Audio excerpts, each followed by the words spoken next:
कृषि दर्शन के इस भाग में हम बात करेंगे बिहार के कृषि विकास में कृषि अनुसंधान परिषद पूर्वी क्षेत्र की भूमिका के बारे में।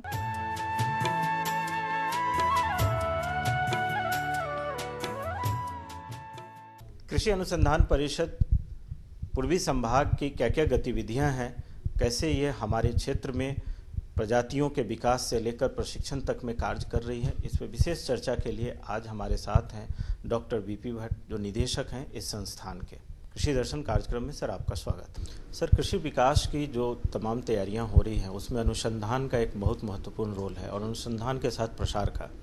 भारतीय कृषि अनुसंधान परिषद की ये जो पूर्वी संभाग है पटना में अवस्थित जी, इसकी क्या क्या अभी गतिविधियां चल रही हैं इस क्षेत्र में सर?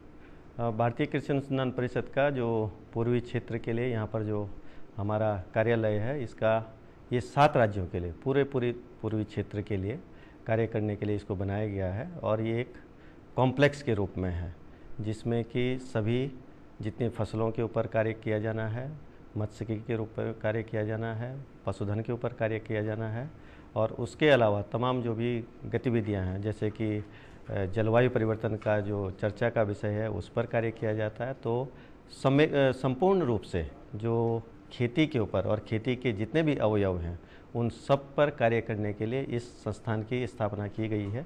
2001 से यह संस्थान यहाँ पर कार्य कर रहा है और अब तक का जो भी हम लोगों की जो मुख्य क्रियाकलाप है वो हम लोग फिशरीज के सेक्टर में काम कर रहे हैं कि जो समेकित प्रणाली है मत्स्य पालन का, उसके ऊपर कार्य कर रहे हैं। पशुधन से संबंधित कार्य किया जा रहा है और एक और जो कि हम कहते हैं रिसोर्स कंजर्वेशन के ऊपर कैसे करके खेती की जाए कि जो ताकि किसान का आमदनी में बढ़ोतरी हो।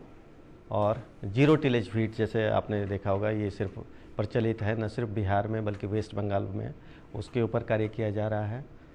उसके अलावा जो कि प्रशिक्षण कार्यक्रम विभिन्न, मान लीजिए प्रगतिशील किसान हैं या हमारे जो केवीके के जो एसएमएस होते हैं, उन लोगों को प्रशिक्षण का कार्यक्रम दिया जाना ताकि वो लोग यहाँ से जो भी तकनीकी ज्ञान हमारे पास उपलब्ध है, जो हमारे शोध के परिणाम हैं, उनको कैसे करके ज़्यादा से ज़्यादा किसानों तक पहुँचाएँ, उसके ऊपर कार्य किया जा रहा है। इसके अलावा हमारा एक केंद्र है दरभंगा में, मखाना के ऊपर वो काम कर रहा है।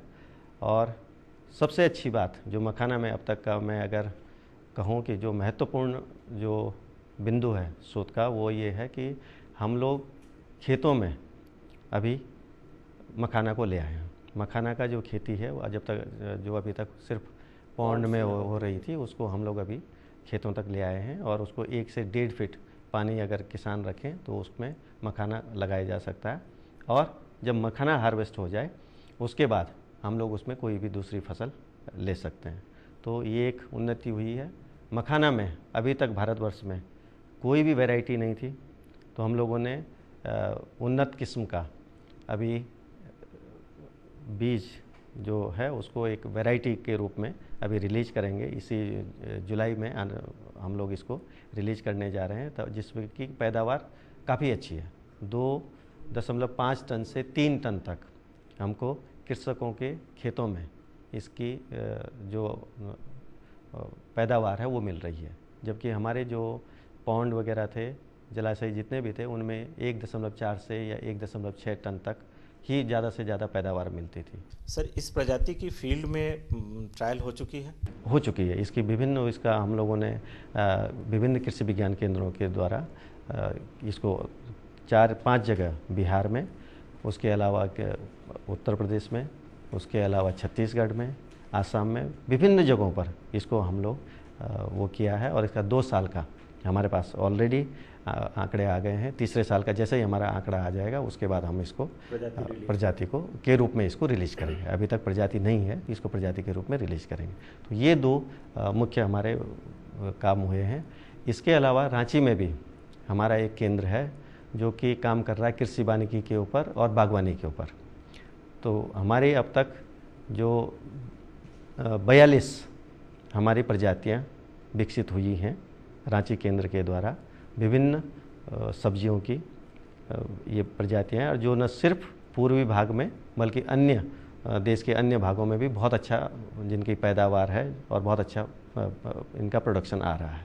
तो ये जो पठारी भाग के लिए है या जो हमारे जो भी जैसे बिहार की कंडीशंस में हो गया या पश्चिम बंगाल की कंडीशंस में हो गया, उन सब के लिए हमारे पास अलग अलग वैरायटीज़ हैं। और इसके अलावा जो हाइब्रिड सीड का जो कि अभी बड़ा प्रचलन है और ज़्यादा पैदावार लेने के लिए, उसके लिए भी हमारी 2 प्रजातियाँ टमाटर की और 2 प्रजातियाँ हमारी बैंगन की ऑलरेडी रिलीज हो चुकी हैं, जिनको कि हम लोग हाइब्रिड सीड के रूप में भी किसानों तक दे सकते हैं। सर, अभी आपने सब्जी की चर्चा की, सब्जी में विभिन्न प्रजातियों की चर्चा की, तो उसके अलावा भी क्या किसी अन्य फसल में भी हाइब्रिड सीड्स के ऊपर कार्य हो रहा है?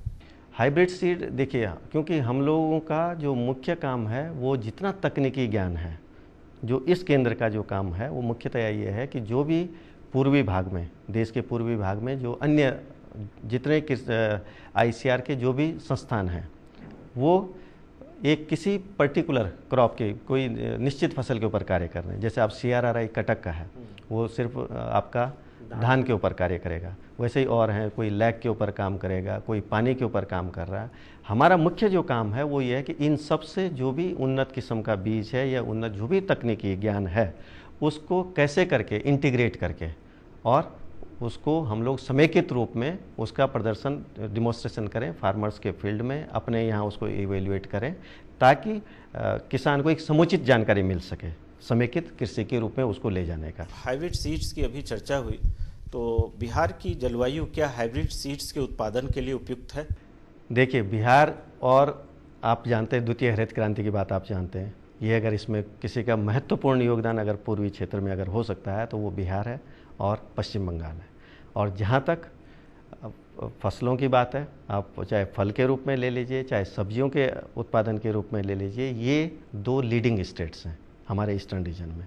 तो ये हम लोग न सिर्फ अनाज के रूप में, न सिर्फ धान, मक्का या गेहूं के रूप में या दलहन तिलहन के रूप में, बल्कि सब्जियों के रूप में और फल के रूप में भी हम लोग बहुत ज़्यादा प्रोड्यूस कर सकते हैं। इसका बहुत अपार संभावनाएँ हैं।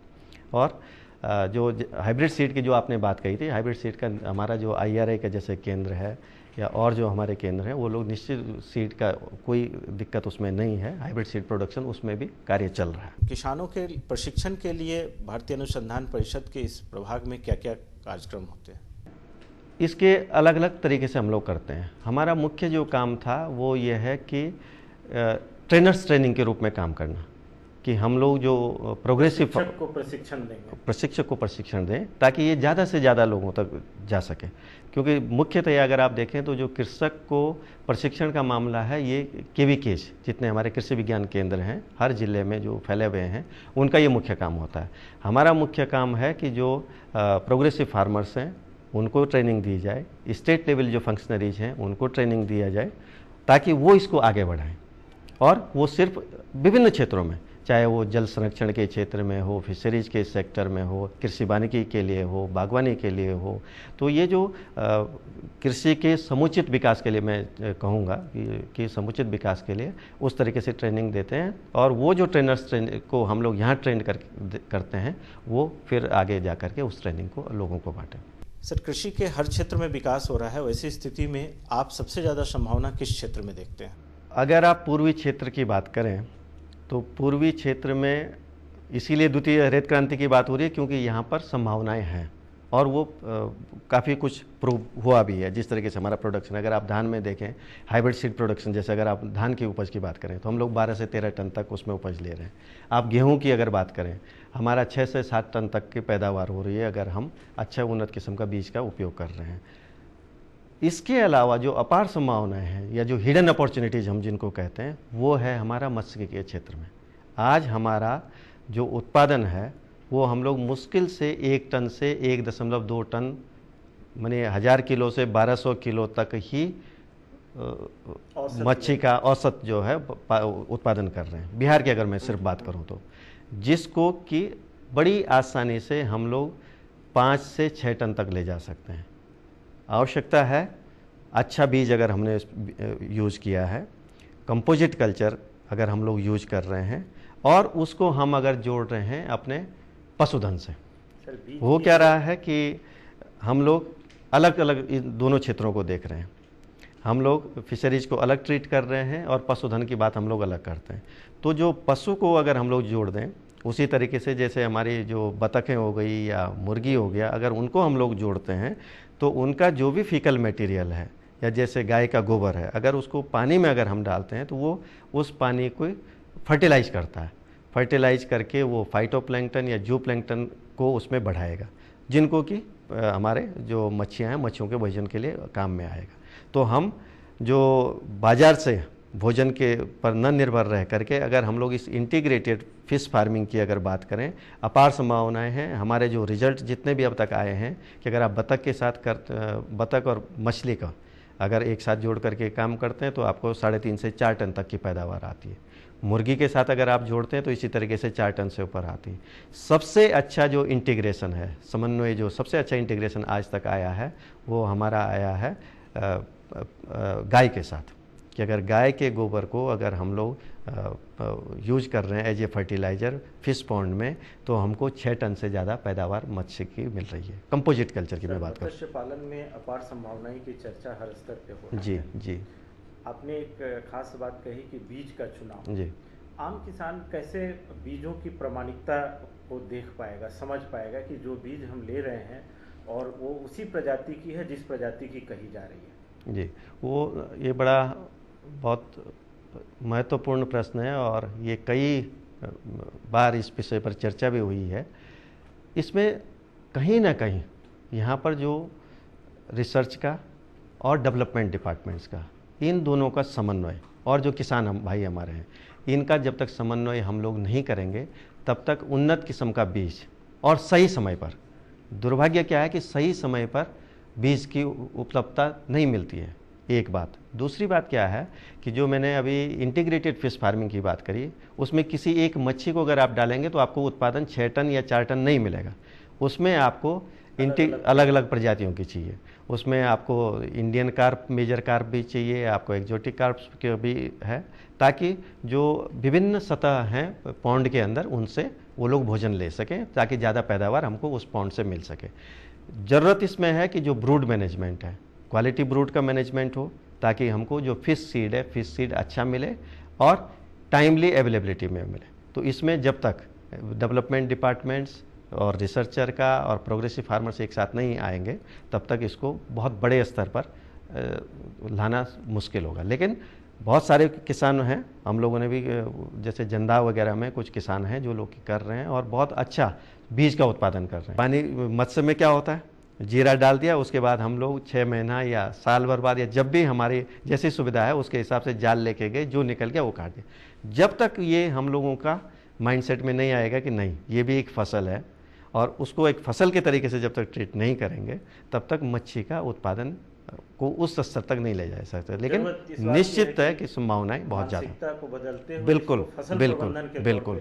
और एक और जो चीज़ है जहाँ पर कि जो बड़ी कमी महसूस की जा रही है वो है ट्रेनिंग कंपोनेंट का, कि इसमें बहुत ज़्यादा ज़रूरत है कि ट्रेनिंग देने की, कि कैसे आप बीज उत्पादन करेंगे, उसके लिए क्या क्या महत्वपूर्ण चीज़ें हैं, किस तरीके से आप ब्रूड का मैनेजमेंट करेंगे, क्वालिटी ब्रूड का मैनेजमेंट करेंगे, उसके लिए ट्रेनिंग की आवश्यकता है।